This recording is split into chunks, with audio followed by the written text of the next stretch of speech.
Homilía del Santo Padre Francisco en la misa celebrada en Casa Santa Marta el domingo 10 de mayo de 2020.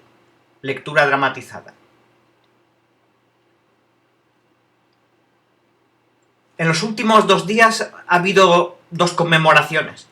El 70º aniversario de la declaración de Robert Schuman, que dio inicio a la Unión Europea, y también la conmemoración del fin de la guerra.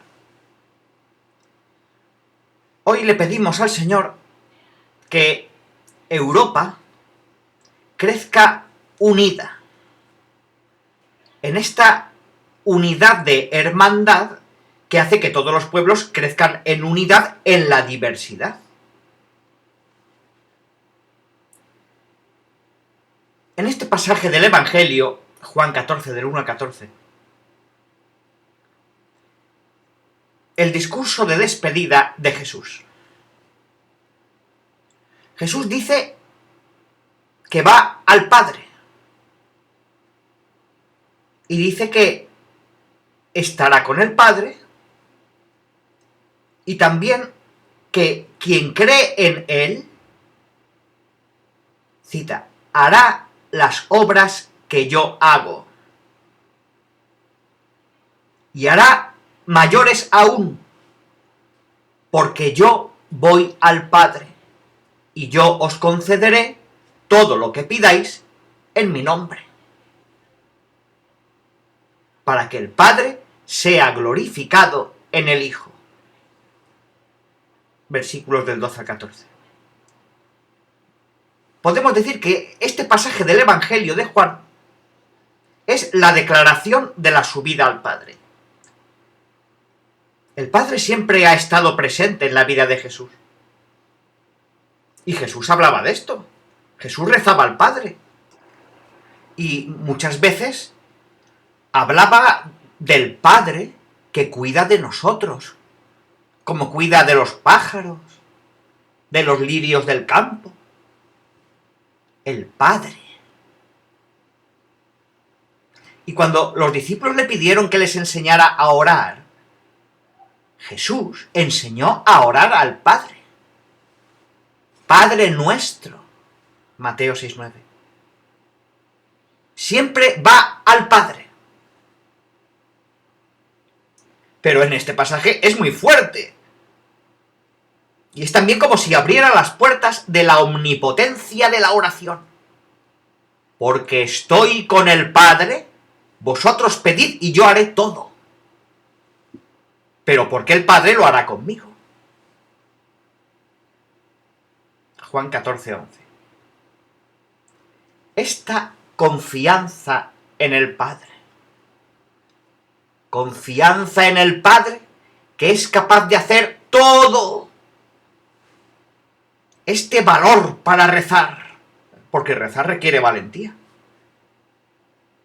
Se necesita la misma valentía y la misma franqueza que para predicar. La misma.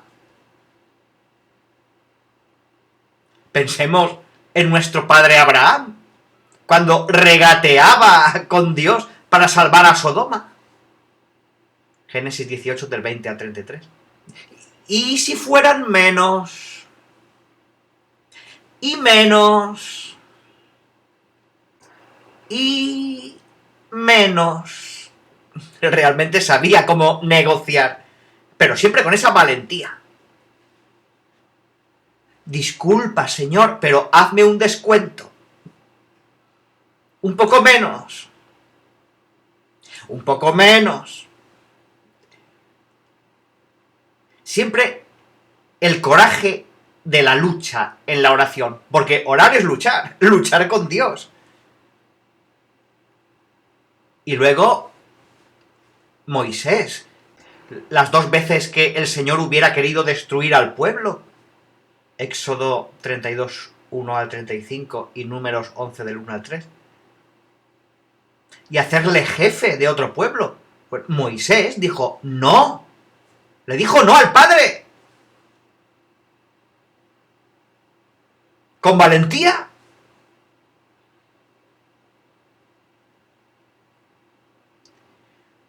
Pero si vas a orar así, esto es una falta de respeto. Orar es ir con Jesús al Padre, que te dará todo. Valentía en la oración. Franqueza en la oración.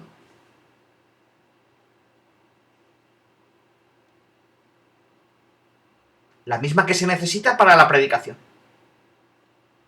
Y hemos oído en la primera lectura de ese conflicto en los primeros días de la Iglesia, Hechos 6, del 1 al 7, que los cristianos de origen griego murmuraban, ya se hacía en aquellos tiempos. Se ve que es una costumbre de la Iglesia. Murmuraban porque sus viudas, sus huérfanos, no estaban bien atendidos. Los apóstoles no tenían tiempo de hacer muchas cosas. Y Pedro, con los apóstoles, iluminado por el Espíritu Santo, inventó, por así decirlo, los diáconos. Hagamos una cosa, busquemos a 7 personas que sean buenas y que estos hombres se encarguen del servicio. Hechos 6, de 2 al 4. El diácono es el custodio del servicio en la Iglesia.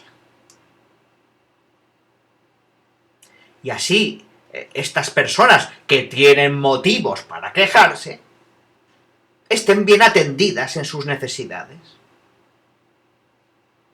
Y nosotros, dice Pedro, lo hemos oído, nos dedicaremos a la oración y al anuncio de la palabra. Versículo 5. Esta es la tarea del obispo, orar y predicar. Con esta fuerza que hemos oído en el Evangelio. El obispo es el primero en ir al Padre. Con la confianza que ha dado Jesús. Con el valor. Con la parresía. Para luchar por su pueblo. La primera tarea de un obispo es rezar. Pedro lo dijo. Y a nosotros, la oración y la proclamación de la palabra. Conocí a un sacerdote, un santo párroco bueno, que cuando se encontraba con un obispo, lo saludaba como se debe, muy amable, y siempre le hacía esta pregunta: Excelencia, ¿cuántas horas reza al día? Y decía siempre: porque la primera tarea es rezar. Porque es la oración del jefe de la comunidad por la comunidad. La intercesión al Padre para que proteja al pueblo.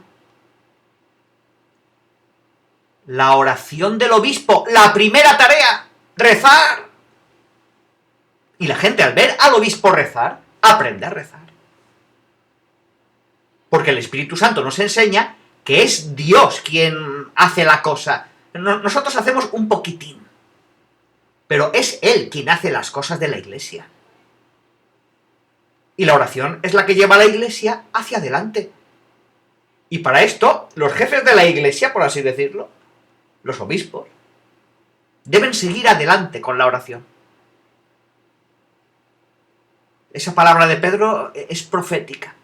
Que los diáconos hagan todo esto, así la gente está bien atendida y ha resuelto los problemas y también sus necesidades. Pero a nosotros, los obispos, la oración y la proclamación de la palabra.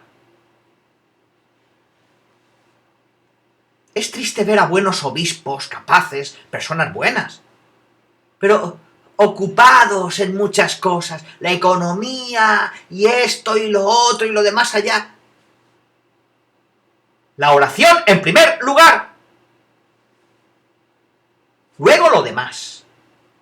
Pero cuando lo demás roba espacio a la oración, algo no funciona. Y la oración es fuerte.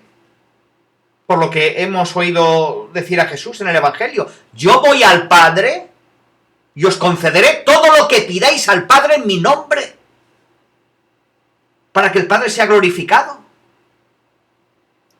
Juan 14, del 12 al 13. Así sigue adelante la Iglesia, con la oración.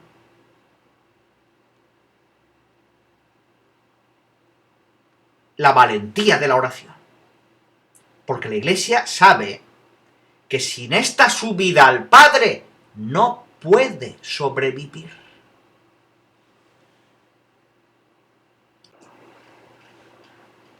Las personas que no pueden recibir la comunión hacen ahora la comunión espiritual.